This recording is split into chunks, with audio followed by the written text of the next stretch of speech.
Welcome, today in front of me Redmi Note 9 Pro, and I'll show you how to change lock screen wallpaper on this device. So first you should go to the settings.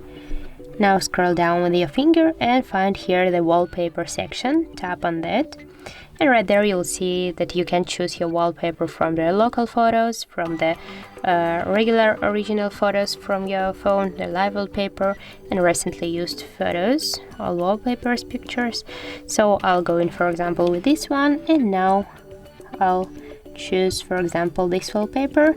Now just tap here to apply, and we want to change the lock screen wallpaper. So we got a message here that the wallpaper has changed successfully, and we will check that now. So yeah, that's it.